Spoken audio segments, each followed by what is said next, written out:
অবস্থা। এসে পড়েছে অচেনা শহরে, পীড়া হবে না আর নিজ গোয়ালে, হাজারো মানুষের পশুগুলা ফিরবে না আর নিজ বাড়িতে।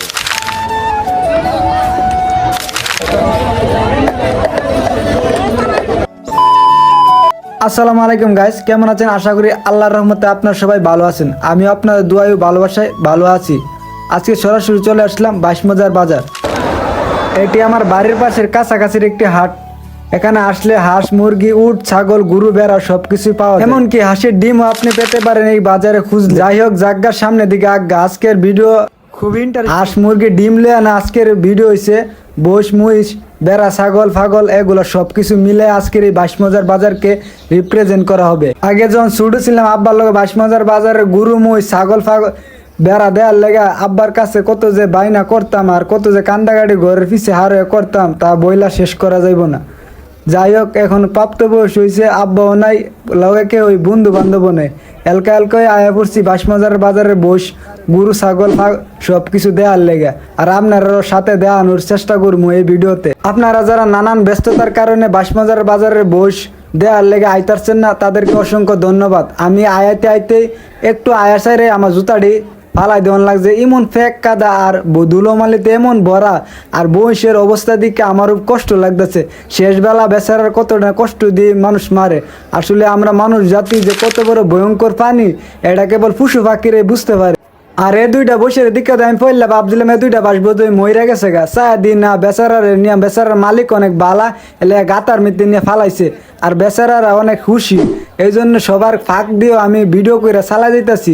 মানুষ দিয়ে আমার মুখ রুজু চাইতে আমার ক্যামেরা রুজু চাইব কি। আর ভিডিওটা এতক্ষণ যারা দেখছেন তাদের উদ্দেশ্যে একটা কথা বলতাছি, বইস মহিষ এগুলা বেড়া সেরা কুরবানি দেওয়ার থেকেও তেমন কোনো জরুরি না যে আপনার ইচ্ছা না আসলেই যে কুরবানি দিতে হইবে, এটা কেমন বাধ্যতামূলক না। আপনার সামর্থ্য অনুযায়ী যদি থাকে তাহলে আপনি একটি বইস কিনবা আল্লাহর হস্তে ধার দেনা কিনবা রেন্ট করে আইন না বইস মহিষ কিনা আইন না এলাকার মধ্যে তুলফার করার কোনো প্রয়োজন নাই। আপনার যদি সামর্থ্য থাকে তাহলে আপনার কুরবানি দিবেন, না হয়তো আপনার কাছে তেমন কোনো জোর জবস্তি নাই। এটা হচ্ছে আল্লাহর সন্তুষ্টির জন্য। বাইশমজার যেন এতটা বড় আমি আসলে কোনো জানতাম না। আমি আসলে অনেক দিন ধরে বাইশমজার বাজার আই না, মাঝে মধ্যে আইলো তাই এমন একটা হিয়াল কইরা এমন কোনা কানা মাইরা এমন টিয়া ঘুরা গাইরা আর দেখতার সুযোগ হয়েছে না। আজকে ভাবলাম যে হাতে সময় আছে, এলকা এলকা যত বাইরেছি বাইশমজারে সিপা সাফা উলি গুলি আর কোনো কিছু ভাত লাগবে না দেয়ার লেগে মনটা বইরা দীক্ষা যাম আপনারও দেখাই যাম। কোথাও এলকা ঘুরতে গেলে এটাই একটা সুবিধা, জেন্দা মনটা চাইন্দে যাওন যা, জেন্দা জিডা মন চাই এটাই হাওন যা। আর তারা লোদের মধ্যে ঘুরতে ঘুরতে আমার এমন পিপাসা লাগছে কইবার লাইন না। আর চারিদিক দিয়ে শরবতের লেবু রেগুলার দোয়ানের অভাব নেই। আমি ভাবছিলাম কি আসলে এন থেকে কিছু হামু চায় দিয়ে না এমন ঠেলা ঠেলি ফাড়াফাড়ি লাগ গেলিছে বেড়াইতে একটার ফুচকিতে একটা এমন বাইশমজারে একটা জায়গা। আমি জীবনে যে কত দোয়ান ফাটে বাইশমজার বাজারে দেখছি, এরপরের দিন আর কিছুই আর খুঁজে পাইছি না।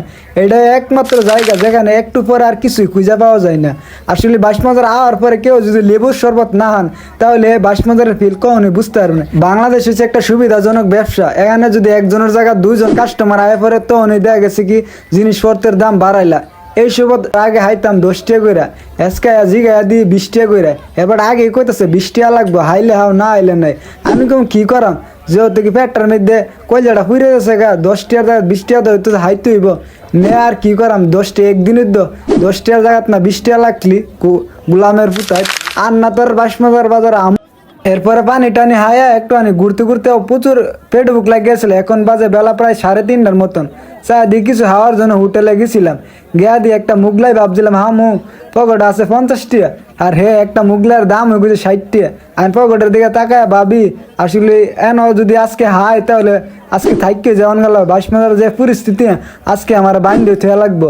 যাই এখন মন মানসিকতা ভাববা আবার 10 টাকা একটা সিঙ্গার হায় আয় পড়ছি।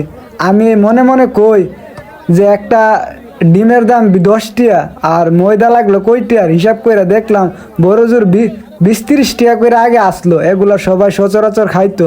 আমি বাইশমজার গেলে এগুলা খাইতাম প্রতিনিয়তই। আর আজকে হুনি গিয়ে 60 টাকা। এরা কত বড় মারাত্মক মানের পাবলিক বুঝতে পারছেন আপনারা? আসলে তারা হলো সুবিধাজনক পার্টি। এসব সুবিধা ধরুন ব্যবসায়ীদের জন্য আমরা দিনমজুর আর খেটে খাওয়া মানুষের চলতে ফিরতে কিংবা রাস্তাঘাটে বাইরে গেলে বিপজ্জনক ডাইকা আনি। হেরা ওই যদি এই উচিত কথাটা আপনি আমি কিংবা সাধারণ পাবলিক কই তাইলে তারা দেখা গেছে কি হেপে আমগর উপরে হাত তুলতে হয়। আসলে কি কমু এটা বলার ভাষা নাই। হাই রে মানুষ সময়ে কত সৎ ব্যবহার করে, আবার অসময়ে দেখা গেছে কি তারাই নুঙ্গি দইরা টানে। বাংলা একটা কথা আছে, শখের তুলা লাগতে। আমরা গরিব মানুষের কোনো শখ নাই, আমাদেরকে শখ বিক্রি করে টাকা কামাইতে হয়। আর বড় লোকটার সেই টাকা দিয়ে শখ কিনা কুরবানি করতে লয়া জায়গা। হাই রে টিয়া, এই জন্য হয়তোবা মানুষের বদলে আল্লাহ তাআলা পশু পাখিকে কুরবানি করার জন্য আমাদের উপরে ওয়াজিব করছে। গরু ছাগল বেড়া যারা পালে তারা ঠিক তার সন্তানের মতনই তাদেরকে লালন পালন করে। এই জন্য হয়তোবা আল্লাহ সুবহানাহু ওয়া তাআলা মানুষের পরিবর্তে তাদেরকে আল্লাহ তাআলা কুরবানি করার জন্য আমাদের উপর ওয়াজিব করছে।